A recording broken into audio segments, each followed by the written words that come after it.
Hello friends, तो आज हम पढ़ेंगे स्प्रेड ऑफ क्रिश्चियनिटी के बारे में। तो हमें पता है कि क्रिश्चियनिटी जो थी वो सबसे ज़्यादा स्प्रेड हुई मिडिल पीरियड या मिडिवियल पीरियड के दौरान सबसे ज़्यादा पॉपुलर हुई। तो इसके अगर हम देखे जाएं तो इनकी होली बुक का नाम है बाइबल, और बाइबल जो है वो दो पार्ट्स में है। इसके एक ओल्ड पार्ट है जिसको बोलते हैं ओल्ड टेस्टामेंट, और एक न्यू है न्यू टेस्टामेंट करके।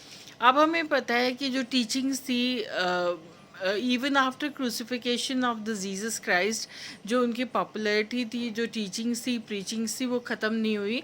उनके दो फॉलोअर्स थे, सेंट पोल और सेंट जॉन।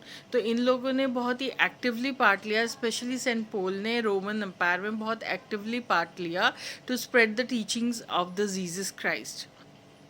देन एक पीरियड आया, वो था एम्परर कॉन्स्टेंटाइन का। तो एम्परर कॉन्स्टेंटाइन ने सबसे पहले जो है, जो परसिक्यूशन जो था, परसिक्यूशन होता है ill treatment of the Christians जो थी रोमन एम्पायर के अंदर, वो सबसे पहले उसने ख़त्म की। और उन्होंने बहुत सारे स्टेप्स लिए towards the favour of the Christians.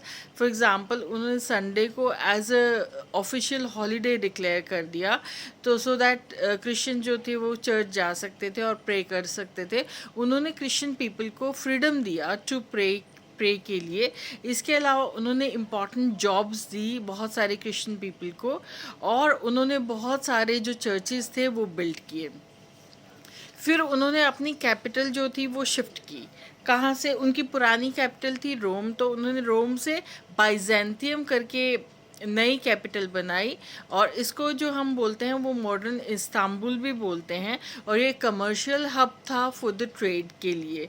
फिर आता है मेडिवियल यूरोप। तो मेडिवियल यूरोप में बहुत सारे चेंजेस हुए। फर्स्ट हुआ decline of the ancient Roman Empire. तो अगर हम पढ़े कि रोमन एम्पायर का डिक्लाइन क्यों हुआ, तो उसके बहुत सारे रीजंस हैं।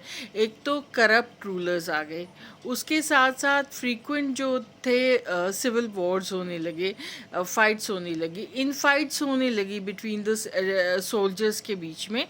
और इनका मेन जो डिक्लाइन का रीज़न था वो था जर्मेनिक ट्राइब्स जो थे, उन्होंने अटैक कर दिया था इनके रूलर्स के ऊपर। और इनको जर्मेनिक ट्राइब्स को वो बोलते हैं बाबेरियंस। और एक बाबेरियन का नाम था ओडेसर। ओडेसर जो था, उन्होंने जो लास्ट रूलर जो था रोमन एम्पायर का, उसको रूल पे से हटा के और वो खुद एज ए रूलर बन गया था। तो बहुत सारा इम्पैक्ट हुआ बारबेरियंस के इन्वेजन्स का। एक तो था कि रोमन एम्पायर जो था वो वीक हो गया, फिर ट्रेड पे अफेक्ट हुआ बहुत सारा, उसके साथ साथ स्प्रेड ऑफ फ्यूडलिज्म हो गया।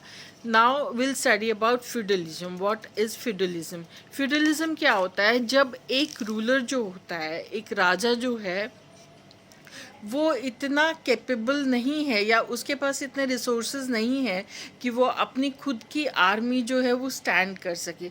तो वो क्या करता है, बहुत सारे नोबल लोग होते हैं, नोबल लोग, people who are popular, decent people, तो उनको वो क्या करता है, वो ए पीस ऑफ लैंड दे देता है, और इन रिटर्न वो एक्सपेक्ट करता है उनसे लॉयल्टी और प्रोटेक्शंस। तो ये जो नोबल लोग होते हैं, ये डिफरेंट डिफरेंट नाइट्स को कंसल्ट करते हैं और इनको रखते हैं एज अ फाइटर्स रखते हैं, और इनको भी थोड़ा पीस ऑफ लैंड दे देते हैं। तो इस तरह से एक किंगडम का जो होता है वो प्रोटेक्शन जो होता है वो हो जाता है। तो ये होता है feudalism. That's all for today. Thank you.